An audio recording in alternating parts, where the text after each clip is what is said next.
Halo, selamat datang di kanal YouTube Reaksi bersama gue Ikhlas di acara paling the best di Reaksi Channel, Ikhlas Bereaksi. Karena bereaksi harus ikhlas.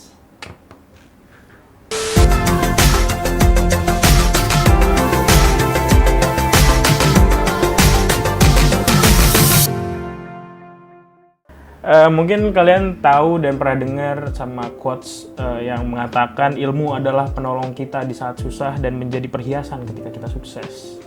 Atau salah satu quotes yang gue suka juga dari Benjamin Franklin yang mengatakan an investment in knowledge pays the best interest. Artinya, nah hari ini gue pengen ngobrolin soal pendidikan dan sebelum kita dive deep ke dalam pendidikan Indonesia terutama, gue pengen ngasih tahu lo dulu tentang apa itu pendidikan.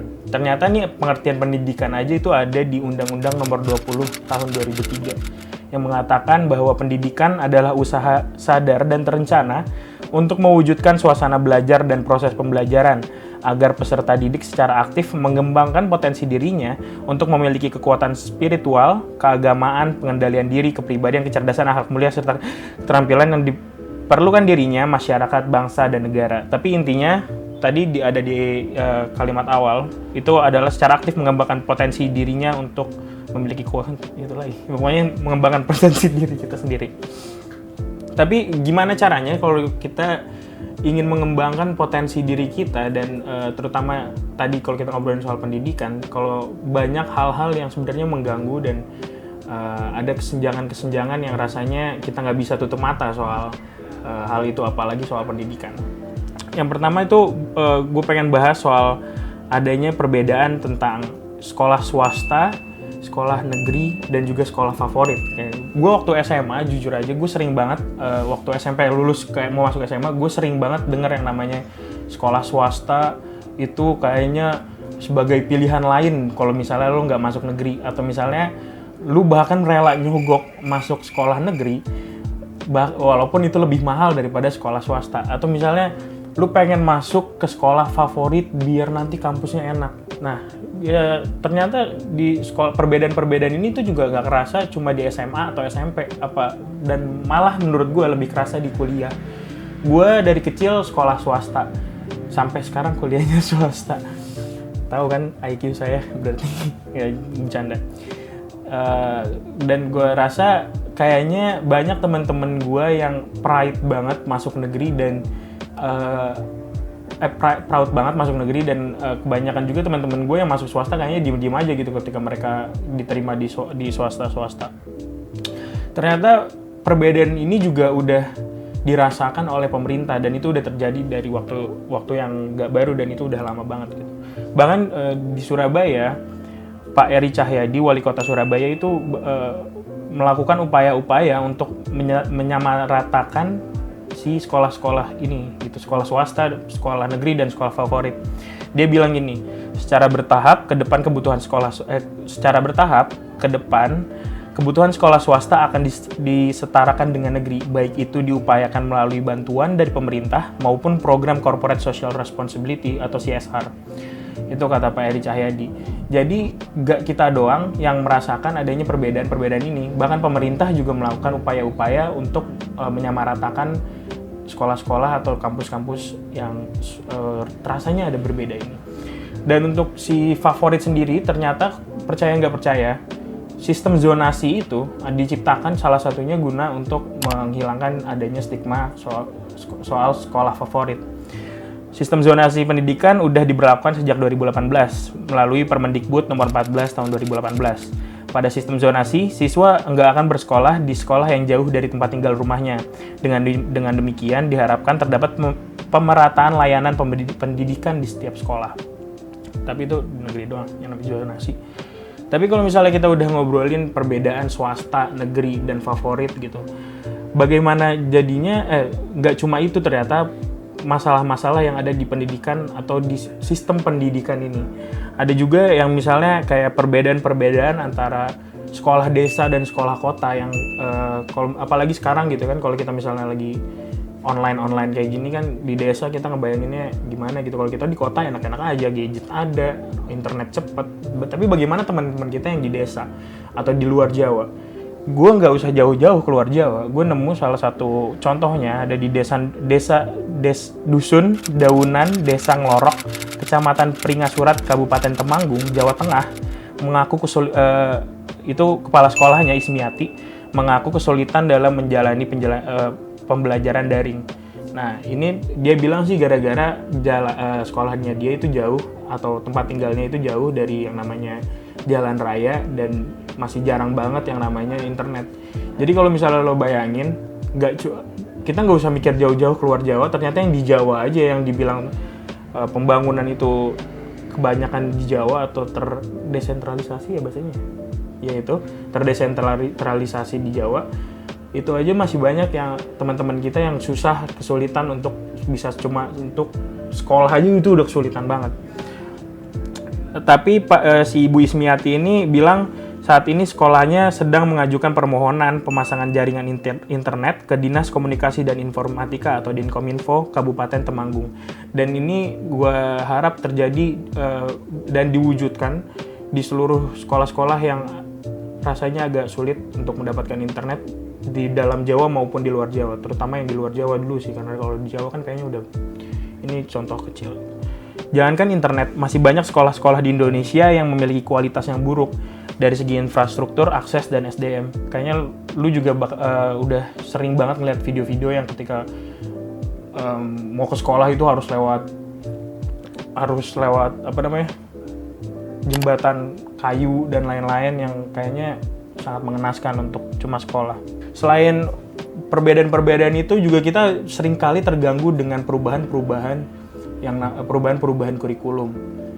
Ternyata di Indonesia sendiri udah terjadi sekitar 10 sampai 11. Kayaknya 11 sih sekarang sama kurikulum terbaru.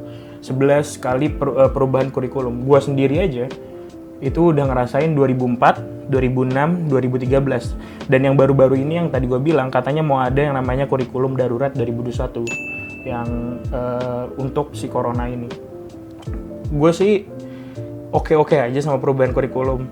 Dan bahkan staf khusus Menteri Pendidikan dan Kebudayaan bidang pembelajaran Hamid Muhammad mengatakan perubahan kurikulum adalah satu hal yang tidak dapat dihindarkan. Dan dia bilang kita nggak boleh ngeluh ketika kurikulum berubah. Konteksnya gue kasih. Kalaupun ada perubahan kurikulum, kita jangan malu katanya. Karena zaman berubah, komposisi penduduk berubah, dan dunia berubah. Tantangan juga terus berubah, kata dia gitu. Dan gue sangat setuju. Tapi apa jadinya ketika di tahun 2004, lo masuk SMA, kelas 1, ikut kurikulum 2004, dan 2006 lo kelas 3, itu udah kurikulum 2006. Kan bingung. Sebenarnya yang cacat juga adalah sosialisasi kepada guru-guru tentang kurikulum-kurikulum tersebut yang akhirnya jadi ada mislead di siswa-siswanya. Gue sendiri di sekolah gue waktu itu kayaknya guru-guru gue mungkin belum terlalu paham dan belum terlalu bisa untuk mensosialisasikannya ke gue tentang kurikulum tersebut. Yang terjadi adalah malah jadi kebingungan di siswa-siswa dan banyak yang protes perubahan kurikulum ini. Masih ngobrolin soal guru. Seperti yang kita tahu, guru adalah pahlawan tanpa tanda jasa.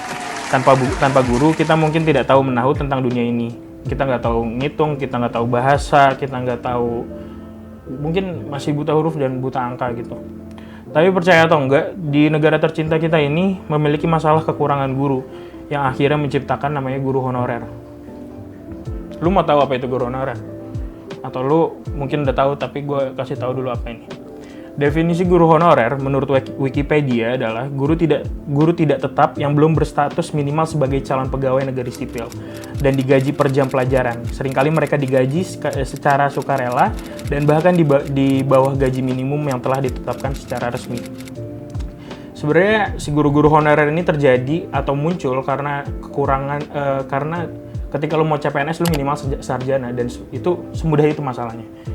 Dan si guru-guru honorer ini terpaksa harus mengajar karena tidak ada yang mengajar di daerah mereka. Jadi akhirnya mereka yang ngajar karena mereka merasa punya ilmu atau mereka merasa berkapasitas untuk mengajar sekolah. Nah, yang viral juga kemarin adalah soal kasus pemecatan guru honorer Hervina di Kabupaten Bone, Sulawesi Selatan yang mengugah gajinya selama 4 bulan sebesar 700.000 di media sosial. Merupakan salah satu dari banyak cerita sulitnya perjuangan tenaga pendidikan di Indonesia. Jadi lu bayangin Bu Hervina respect banget. Respect banget, gila bahasanya. Respect banget. Dapat 700.000 dalam 4 bulan. Hervina ini adalah guru honorer yang udah ngajar selama 16 tahun. Jadi dia udah selama 16 tahun dia masih jadi guru honorer yang nggak tetap dan bukan PNS. Dia ngunggah ke sosial media soal si gajinya itu Februari lalu. Dan kenapa dia unggah? Karena jauh dari upah minimum di Bone, sekitar 3 juta di sana. Dan dia cuma dapat 700.000 per bulan atau 700.000 per 4 bulan atau sekitar 170.000 itu. Jadi sangat timpang.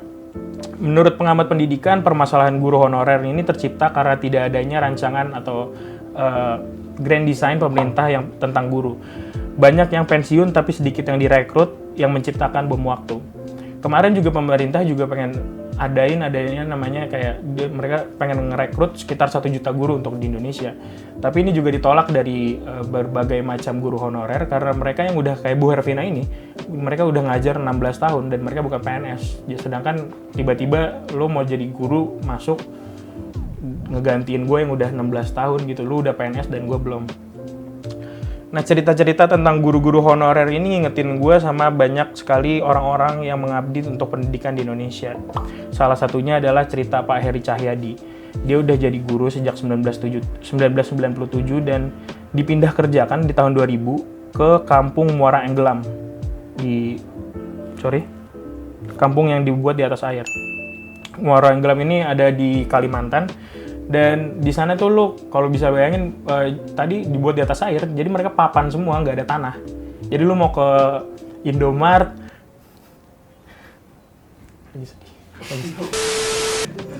jadi tapi respect Pak Heri Cahyadi ini. Sebagai guru honorer, ia seringkali telat dapat gaji yang sebenarnya juga gak cukup untuk menghidupi keluarganya. Jadi gajinya Pak Heri Cahyadi di cerita yang gue baca itu sekitar 350.000 gitu per bulan. Ini di tahun 2000 lumayan sih sebenarnya, tapi nggak cukup. Bahkan istrinya seringkali menjadi kuli bebas di pengepul ikan untuk menambahkan uangnya ini karena nggak cukup banget beli makan. Dan warga-warga di sekitarnya juga ngebantuin Pak Heri Cahyadi, kayak misalnya ngasih makan ape gitu, ngasih hasil laut dan lain-lain. Terus juga Pak Heri Cahyadi bahkan pernah ceritanya dia izin ke kepala sekolah untuk cuma 3 hari ngajarnya dalam 1 minggu. Biar apa? Biar dia bisa bisnis atau bisa ngerjain apapun sebagai kuli bebas. Biar dia bisa jajan kan? Enak banget jajan. Biar dia bisa beli susu untuk anaknya yang masih bayi pada saat itu. Di sekolah yang dia ajarin itu bahkan cuma ada 4 guru dan salah satunya dia. Satu juga kepala sekolah yang biasa kepala sekolah ngajar sih. Ada yang ngajar, ya udah pokoknya itu. Tapi usahanya nggak sia-sia. Di tahun 2007, zamannya Pak SBY, ada yang namanya pemutihan tenaga honorer, yang akhirnya dia lulus jadi PNS pada tahun 2009. Itu butuh waktu 2 tahun. Gue baca juga ceritanya dia 5 kali ikut itu tadi program itu. Dan gue harap banyakin lagi program-program kayak gini karena rasanya guru-guru honorer ini juga pantas untuk mendapatkan apa yang didapatkan guru-guru pada umumnya, terutama yang udah berbelas-belas tahun ngajar dan mengabdi untuk pendidikan Indonesia. Melihat perjuangan Pak Heri Cahyadi dan yang lain-lain ini, gue kadang juga jadi malu ngelihat realita kehidupan di lingkungan sosial gue. Gimana enggak, gue masih sering nemuin teman-teman gue yang kayak misalnya beli ijazah atau nyetak ulang IPK-nya biar nggak diomelin sama nyokapnya nyampe rumah gitu kan. Atau juga pas SMA banyak teman-teman gue yang nyogok untuk masuk negeri atau bahkan ngirimin wali kelas bingkisan biar pas ngambil rapot nilainya bisa jadi bagus. Ya tapi itu semua realita pendidikan di Indonesia, sulit dan menantang kalau gue bilang. Kita semua berharap kedepannya pendidikan di Indonesia bisa lebih baik lagi dan bisa mencetak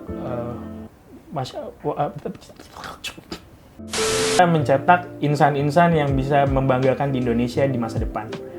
Terima kasih, sampai bertemu di episode selanjutnya.